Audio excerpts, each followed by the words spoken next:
My name is Aaron Castillo. And when people ask me why I joined the Army back a long time ago, I didn't know. Maybe for a challenge, something different. Wasn't really too sure on why at the moment, but then it kind of like changed over time. As you progress through the ranks, your meaning changes, your purpose changes, your direction changes, and you put yourself like on a grander scale to just defend the people of the United States overall for the most part. Just a little insight about that for a second. So, who here knows what weed is? Okay, good. People know what it is. Who knows someone that does smoke it? Okay, good. Because I was about to say, if you didn't, then I'd call you a liar, because I do. You know, but I smoke it for different reasons. I don't smoke it to get stoned and look up at the ceiling and try to figure out my life. I do it that actually helps with post-traumatic stress. And what it actually does is, depending on the type of strain that you smoke, it puts a lot of symptoms at bay. In the beginning, before doing this, they would give me a bunch of pills, and it takes like 2 weeks to work, and then you're not sure, and you're messing around with dosage and milligrams and this, and it got too crazy. And I didn't really start doing this until, obviously, I got out, because you can't do it when you get in. And my best friend actually told me to try it, and he had me smoke a strain called Blue Dream. What Blue Dream did for me is it basically opened up my mind in what was once a nice, organized warehouse at one point in the Army. After I got out, everything got disheveled. It's like an earthquake came and knocked it all down. But Blue Dream came and it was like, oh, hey, let's pick up all these boxes and let's organize them. Which was the first, and I haven't had that feeling in a long time. So what I'm gonna talk about today is how smoking marijuana helps veterans with PTSD and the statistics that go along with it. And according to the VA, the Department of Defense, and the Justice Department, here are some stats here on the screen that shows the different types of veterans that suffer from PTSD. I fall in this category right here for the Iraq and Afghanistan, because I've been to both. So I've seen both sides of the spectrum on that. And yes, 12 to 15 month deployments, that's long. So you're over there for that long, and then when you're coming towards the end, they tell you to stay longer, which is not fun. That actually sucks really bad, because you get really depressed. So, and then they teach you how to go fight, but they don't teach you how to deal with it when you come back. It's more of just, hey, you're back, reset, train again. So you don't really get to process all that stuff and understand. And then that's where a lot of the things come in, like depression, anxiety, rage, anger, homelessness, even suicide comes into effect also, suicide attempts. A lot of things happen there when veterans struggle from PTSD. So when a veteran is struggling with PTSD, the one thing that sets in is depression, because you start thinking about things that happen in your head, because they don't go away. So you feel depressed about what you did. Maybe you could have did something better. So once you start depressing, they're called intrusive thoughts. So now it's like, oh, I should have did this, I should have did that. Now you start going down that rabbit hole. Start going down the rabbit hole of thinking all the things you should not be thinking. And it just leads, it's like a snowball effect. And it just builds and it builds and it builds and it builds and it builds until sometimes it's just too much. And sometimes veterans, they do the thing that doesn't really equate to what the right answer is. And it'll lead to homelessness, because they just give up. They just stop giving a crap really and stop trying. Another reason why veterans don't really try to seek this out, because they don't want to be seen as weak. That was really big in the beginning when I first joined. If you went and got mental health treatment, you were known as weak, and you would indirectly be shunned out and off to the side. So now there's another thing of how you couldn't even properly process the information, because you didn't want to be seen as like a weak soldier and then be pushed off to another platoon of people who weren't tough enough. So you had to kind of just mentally adapt to it. You had to mentally adapt to it and turn numb, really, in order to get the job done. Another thing is shame. Shame is huge, because in the beginning of everything, you do things sometimes that are questionable, but you gotta get the job done. One of the things here I know is, I was gonna talk about another sub point, but I'm gonna change it, for myself. When I got out, I almost committed suicide twice. 2 times. Once because everything was just, the way I got pushed out was not right. I was pushed out before my time. I became a diabetic, and that was a lot to take in, because I didn't know, and when you're diagnosed as diabetic, you cannot serve.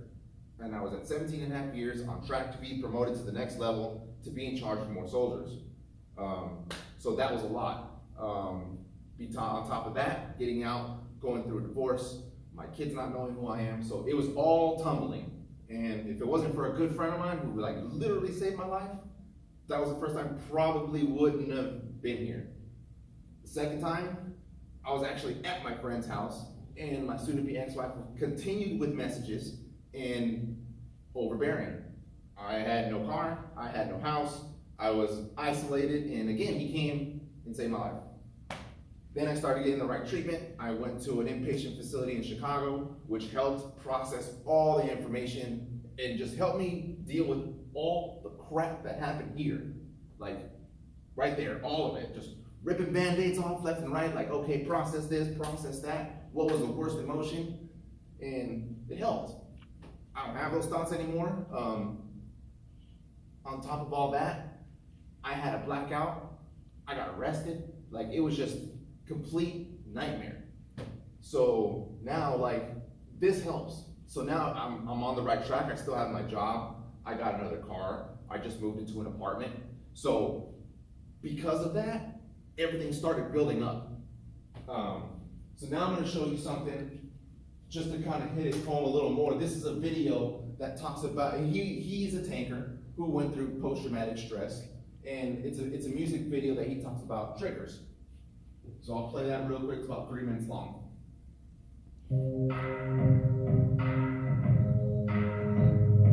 My triggers are unexpected, like a loud noise or somebody walks up on me or somebody startles me, and certainly I'm set right back to the times when I got triggered. I was in a firefight, and I go into that fight or flight mode. Sometimes yeah I'm good, and at times oh I'm not. Ain't the take control like a hot bullet pipe, trying to block bad memories. 'Cause yeah I got a lot. I'm talking about triggers, yeah I wish it was out. The smell of burning smoke on the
All right, so there's that. For those who just joined in the back, thank you for watching. My name is Eric. This is from the last class. I'm doing persuasive speech on why veterans who struggle with PTSD need to smoke marijuana.